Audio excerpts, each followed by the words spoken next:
OTT ఫిలిమ్స్లో ఉన్నది కూడా ఆయన యూస్ టు మంచి క్వాలిటీ చేసేసి ఆయన అప్లోడ్ చేసేవాడు ఆయన ఒక వెబ్సైట్లో. దానివల్ల కూడా బాగా కొత్త టెక్నాలజీ యూస్ చేసుకొని స్క్రీన్ రికార్డింగ్ చేసి దాన్ని కూడా ఎడిట్ చేసి ఈ ఒక మూవీస్ అన్నీ కూడా అప్లోడ్ చేసేవాడు.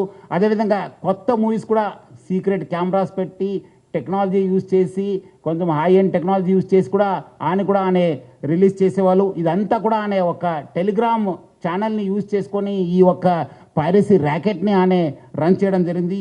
సో దాన్ని వీళ్ళు ఎవరెవరు ఉన్నారు ఆయనకి ఈ ఒక స్కీమ్లో ఎవరెవరు హెల్ప్ చేశారనే పైన కూడా మనము లోతుగా ఆయనను పోలీస్ కస్టడీ తీసుకొని మనము ఇన్వెస్టిగేట్ చేయడం జరుగుతుంది. మొత్తం ఆయన ఈ ఒక ఫిలిం చూపించడం ఒక ఎత్తు అయితే, ఇంకోటి వైపు ఈ ఆన్లైన్ బెట్టింగ్ నడిపించారు. మీరందరూ కూడా తెలుసు, లాస్ట్ 2020 నుంచి ఎప్పుడు ప్రపంచవ్యాప్తంగా కోవిడ్ వచ్చింది. అప్పుడు చాలామంది బయట రాలేకపోయారు. చాలామంది ఇంట్లో ఉండి ఈ ఒక మూవీస్ చూడడము, ఓటీటీ సబ్స్క్రిప్షన్ తీసుకోవడంతో చాలా మనకు కాస్ట్ ఎక్కువ కావడంతో, మనము మూవీ రేట్స్ కూడా ఎక్కువ కావడంతో, అదేవిధంగా వీళ్ళందరూ కూడా ఒకటే ప్లాట్ఫామ్ పైన ఈ అన్ని కూడా తీసుకురావడం జరిగింది.